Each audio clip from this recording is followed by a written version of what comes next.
Microsoft, but it can be anybody else, right? It could be Google or whatever. Do you trust Microsoft to handle your most sensitive data in the cloud? And the Microsoft employees are not allowed. So there are some people that actually do. You do. Yes. Can I add something to that? Yes, please.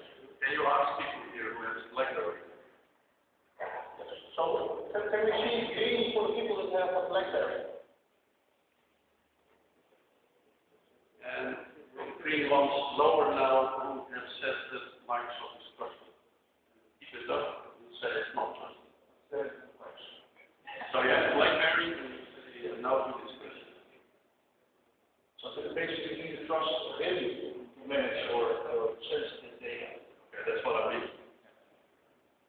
So you still see a lot of apprehension, I think, of people that don't trust.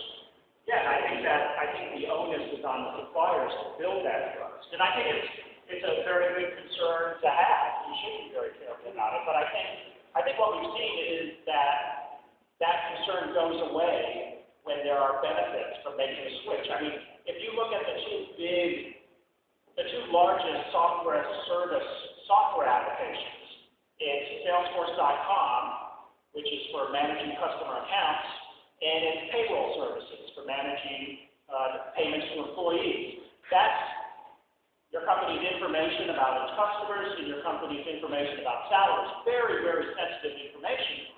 And yet companies are willing to trust an outside supplier to hold on to it if they get benefits. And I think that's what we're going to see throughout IT and throughout business, that people say, no, I'll never do that, until suddenly there are big benefits, and then they'll say, oh yeah, I'll do it.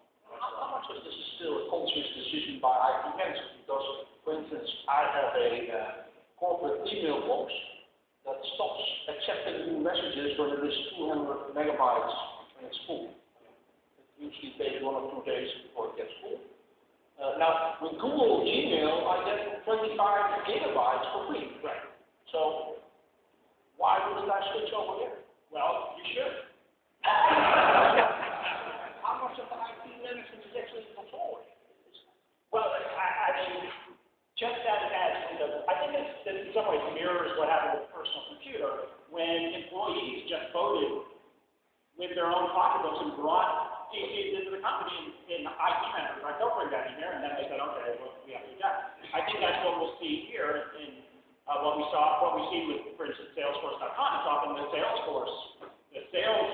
organization brings it in, and then IT has to adapt. And as your Google Mail example shows, particularly if you're a small company, does it really make sense to keep that Exchange server in your closet anymore? I mean, it's crazy.